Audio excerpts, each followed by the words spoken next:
Assalamualaikum warahmatullahi wabarakatuh. Alhamdulillah ya, berjumpa lagi kita semua sobat-sobat konco-konco ya. Berjumpa lagi di channel yang mudah-mudahan bermanfaat bagi kita semua, untuk mencerahkan ataupun sekedar sharing-sharing. Ya, di sini channel kita ini namanya Warkop 86 ya. Bagi yang baru berkunjung ya di channel saya ini ya, terima kasih. Jangan lupa tekan like-nya, klik lonceng dan subscribe-nya jangan lupa. Oke, terima kasih. Baik, sesuai pembahasan kita kali ini, yaitu tentang perkebunan dan HGU-nya. Kemudian versus ataupun bandingannya, lawannya ya perkebunan plasma warga dan SHU-nya. Oke. Baik, di sini banyak sekali ya pertanyaan-pertanyaan dari rekan-rekan saya ya yang masuk ke saya baik secara langsung ataupun bertanya secara melalui inbox ya. Ya, mungkin banyak sih yang belum mengerti ya, ataupun yang belum tahu ya, atau belum paham ya. Kita di sini coba akan menerangkannya sesuai dengan ilmu yang saya punya ya, yang saya ketahui. Bagi kawan-kawan semua ataupun sobat-sobat yang lebih paham, tolong diklik di kolom komentar ya, di video saya ini, agar kita saling membagi informasi. Baik, di sini tidak panjang lebar lagi, kita akan coba membahas secara ringkas ya. Maklum, kita ini warga desa kan banyak sih yang apa sih kegunaannya plasma, bagaimana pengelolaannya, apa yang hukumnya. Nah, jadi di sini impactnya yaitu kepada masyarakat desa. Impact ekonomi per bulan yang ditimbulkan dari kebijakan pemerintah melalui Menteri Pertanian yang mengeluarkan peraturan Permentan ya, saya kurang hafal ya nomor berapa, yang jelas isinya kurang lebih bagi setiap perusahaan perkebunan kelapa sawit, baik yang skala kecil ataupun yang skala besar, yang memiliki pabrik ataupun tidak memiliki pabrik, dia harus memiliki izin HGU ya. Dalam HGU itu tertera artinya hak guna usaha. Apabila sebuah perusahaan telah memiliki HGU, dia otomatis mempunyai IUP atau izin usaha, atau IUP B, izin usaha budidaya. Baik, di sini mereka wajib mengeluarkan atau membangun kebun plasma untuk masyarakat desa sekitar, atau masyarakat desa tempat dia berdomisili, atau masyarakat beberapa desa tempat dia memiliki atau beroperasi sebagai perusahaan. Jadi di dalam aturan tersebut kurang lebih saya baca 20% dari luasan yang diusahakan mereka itulah hak plasma, namanya hak plasma kebun masyarakat. Nah, dalam hal ini kemungkinan di Kecamatan Natal dan Kecamatan Muara Batanggadis ya, Kabupaten Mandailing Natal itu hampir ya 90% desa-desanya bersinggungan atau bermitra dengan perkebunan. Jadi perkebunan kelapa sawit yang mana-mana saja, saya tidak usah sebutkan nama perkebunan kelapa sawitnya ya, yang jelas banyak sekali ya. Contohnya di Natal ada itu beberapa perusahaan ya di situ ya, yang bermitra ataupun ya nama sebutan biasa di daerah kita ini yaitu Bapak Angkat ya. Begitu juga dengan Kecamatan Muara Batanggadis, Kabupaten Mandailing Natal ya. Saya rasa sobat-sobat semua tahu ya berapa banyak ya perusahaan di Kecamatan Muara Batanggadis ini ya. Kemungkinan menurut data yang ada kurang lebih ada 9 ya, kurang lebih 9 sampai 10 begitu ya, di satu kecamatan. Di satu kecamatan itu ada 10 kurang lebih perusahaan perkebunan kelapa sawit. Mungkin ada beberapa yang sudah memiliki izin HGU, ada juga yang belum. Nah, jadi di sini saya ingin menerangkan ya pada semua lapisan masyarakat ya.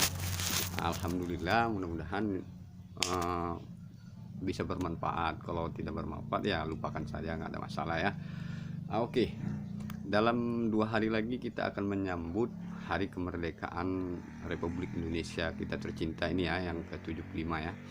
Nah, dalam penyambutan HUT RI ini, yaitu kemungkinan seluruh masyarakat lapisan bawah, lapisan menengah, dan lapisan atas itu ya sama-sama mungkin ya diwajibkan untuk memeriahkannya dan memperingati Hari Kemerdekaan Republik Indonesia ini. Dalam hal ini kita juga mengingat begitu susah payahnya ya para pejuang-pejuang pada saat itu merebut kemerdekaan Indonesia ini dari para penjajah. Nah, baik, jadi apakah kemerdekaan itu sudah real dirasakan atau sudah nyata dirasakan secara baik tersurat, tersirat, dan ya terselubung ya bagi kita semua. Oke, di sini harapannya masyarakat desa itu sudah sebenarnya mendapat kemerdekaan dalam arti segala urusan, segala fasilitas dan infrastruktur itu sudah diberikan oleh pemerintah ya, dengan aturan-aturan yang jelas dan payung hukum yang jelas, dan dasarnya yaitu undang-undang. Oke, di sini kita coba melihat realita dan fakta di lapangan. Bagaimana sebenarnya perkebunan yang memiliki izin HGU ini telah menerapkan secara optimalkah kepada masyarakat atau anak angkatnya, yaitu kebun plasma tadi. Oke, di sini banyak pertanyaan-pertanyaan, Bang, lalu kenapa perkebunan plasma itu di desa kami tidak mendapatkan hasil, sementara buahnya sudah berumur, atau pohonnya, kebun sawitnya sudah berumur di atas 10 tahun. Ada apa?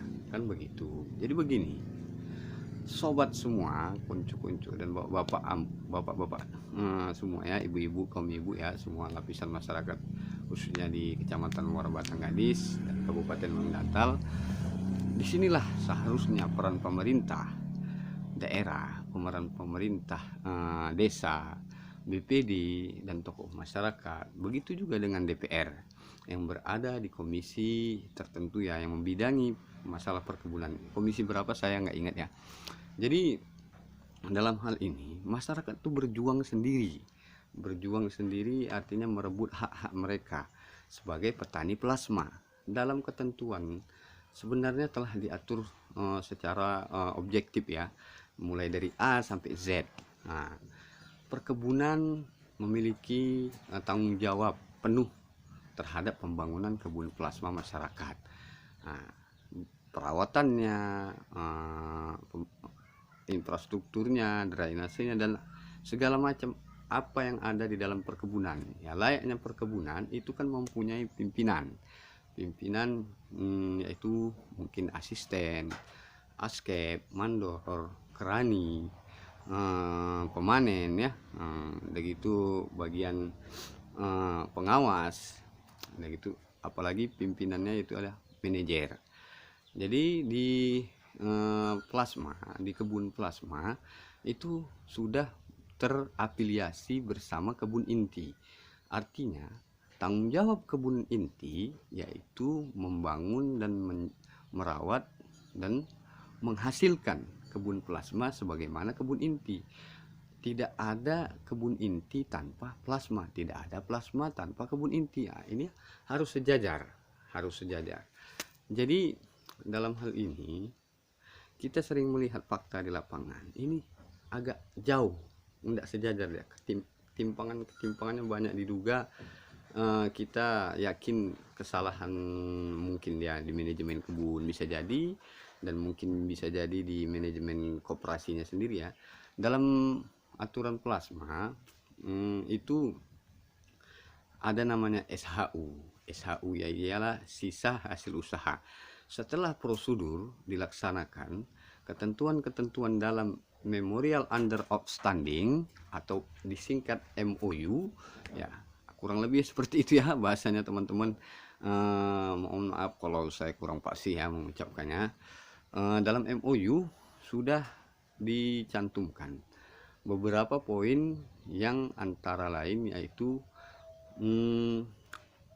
pihak pengurus atau pihak masyarakat atau pihak petani plasma wajib mentaati prosedur yang ada di dalam Memorial of Understanding, yaitu MOU antara kedua belah pihak, yaitu perkebunan dan masyarakat ya, dan disaksikan atau diketahui oleh Pemda, pemerintah daerah. Dalam hal ini seharusnya seperti yang saya katakan di awal tadi, yaitu 20% dari lahan yang dikuasai atau yang diusahakan oleh perkebunan tersebut itulah hak masyarakat atau hak petani plasma, bukan berdasarkan jumlah kepala keluarganya. Tidak, dia sudah ada garis lurusnya di dalam aturan Menteri Pertanian Permentan tadi, yaitu 20% dari keseluruhan lahan inti yang diusahakan itu adalah plasma, hak masyarakat. Jadi sebuah contoh, andai kata sebuah perkebunan memiliki 10.000 hektar, maka dia harus membangunkan kebun plasma kepada masyarakat yaitu 2.000 hektar. Nah, barulah si pengurus koperasi ini tadi atau si pengurus kebun plasma ini tadi, yaitu yang biasa disebut namanya koperasi unit desa yang bernaung di bawah naungan Dinas Koperasi dan UKM. Nah, dan di kementerian ya, Kementerian Koperasi dan UKM. Nah, baik, di sini tidak lain tidak bukan, saya hanya menjelaskan apa yang saya tahu dan mekanismenya seperti apa. Seharusnya dalam hal tersebut ada perjanjian-perjanjian yang perlu ditaati antara kedua belah pihak. Contoh, apabila lahan perkebunan tersebut yang sering saya dengar lahannya tidak ada lahan untuk plasma. Loh, bagaimana bisa lahan plasma itu tidak ada, sedangkan si yang punya izin tadi ini telah mendapatkan izin HGU.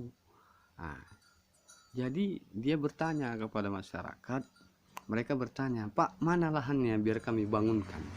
Ini suatu logika yang terbalik, artinya menabrakkan logika itu tidak berdasarkan kepada aturan. Kalaulah dia bertanya kepada masyarakat, "Mana lahannya, Pak?" Loh, seharusnya kita bertanya kembali kepada mereka, kepada pihak perusahaan, "Bapak bisa bangun kebun, lahannya dari mana? Kok enggak dari tanah kami atau dari tanah yang Bapak bawa dari luar?" Kan itu. Kalau orang kampung berbicara kan harusnya seperti itu. Ya, dia bangun plasma di kebun kita, di tanah kita, di tanah adat desa kita. Masa ditanyanya kita suruh nyari tanah yang mana lagi? Ya, ini kan logikanya nggak nyambung. Nggak nyambung artinya nabrak ini logikanya. Jadi masyarakat sebagian dibenturkan dengan hal ini, sehingga banyak masyarakat yang bingung. Kita harus nyari lahan lagi untuk nyari plasma kita, seandainya dapat, seandainya tidak bagaimana. Nah, jadi kawan-kawan semua, ini sebenarnya adalah ya, kita sangat prihatin dengan hal-hal seperti ini, karena ada kejadian-kejadian seperti itu saya dengar. Mereka menuntut hak mereka, sementara perusahaan bertanya kepada mereka kembali, lahannya itu mana yang akan kami bersedia membangunnya. Kata mereka, "Kami bersedia, Pak, membangun kebun plasma sesuai aturan, tapi tolong Bapak sediakan lahannya." Kan ini udah lucu. Bagaimana menurut kawan-kawan semua? Kalau saya tidak sepakat, apabila mereka sudah berjalan atau beroperasi di wilayah desa tersebut atau suatu desa tersebut, maka mereka harus sudah siap mengalokasikan lahan untuk plasma masyarakat atau petani kebun plasma. Tidak ada alasan, karena mereka mendapatkan izin, itulah salah satu persyaratannya. Maka menteri dan seluruh komponen-komponen penentu kebijakan termasuk gubernur, bupati yang merekomendasikan mereka mendapatkan izin, baru bisa memberikan tanda tangan dan izin tersebut apabila sudah ada kebun plasma yang mereka akan bangunkan kepada masyarakat. Ini terbalik, saudara-saudaraku semua, sobat-sobatku, konco-koncoku, banyak kejadiannya kebun intinya dulu dibangun baru plasmanya. Lah, ini kan lucu. Maka saya di sini akan berbagi ya keluhan-keluhan ataupun ya sekedar sharing-sharing lah bagaimana fakta dan realitanya sesungguhnya di bawah. Oke, mungkin itu tadi seputar masalah tentang bagaimana realisasi ataupun fakta di bawah tentang plasma ya, yang digadang-gadang ini membantu masyarakat desa ya. Nah, jadi artinya SHU itu adalah sisa hasil usaha setelah dipotong biaya produksi. Andai kata sebuah desa memiliki plasma, contohlah kita katakan 1000 hektar. Yang 1000 hektar ini dia kan bertahap artinya dalam jangkauan penanamannya tahun tanam berapa sampai dengan tahun tanam berapa. Contoh, timbang terima plasma ini kepada pengurus dan petani plasma itu adalah setelah dia berhasil dalam jangka waktu 5 tahun sesuai dengan kesepakatan masing-masing ya, masing-masing dalam MOU tersedia kesepakatan masing-masing, baru diberikan SHU kepada masyarakat. Potong biaya produksi, potong biaya perawatan, potong biaya cicilan utang ke bank, maka inilah yang akan dibagi kepada masyarakat ya dengan jumlah sesuai dengan ketentuan. Jadi pertanyaannya, adakah kesesuaian tersebut berjalan lurus ataupun dengan ketentuan Permentan tadi? Baik, silahkan isi ya kolom komentar ada atau tidak ya. Ada yang memiliki plasma di setiap desa yang saya katakan tadi sesuai dengan Permentan. Tolong dijawab. Baik, terima kasih semuanya. Bagi yang ingin menuliskan kolom komentarnya, bagi saran yang memberikan saran, masukan dan kritikan ya, saya tampung ya, saya terima ya, untuk supaya saya ke depan bisa menjadikan membangun channel saya ini, yaitu Warkop 86 ini, untuk lebih baik ke depannya. Harapan kita bersama sebagai generasi penerus yaitu yang masih energik ya, masih muda-muda, baik konco, sobat semua, arahkanlah pikiran-pikiran kita kepada masa depannya, masa depan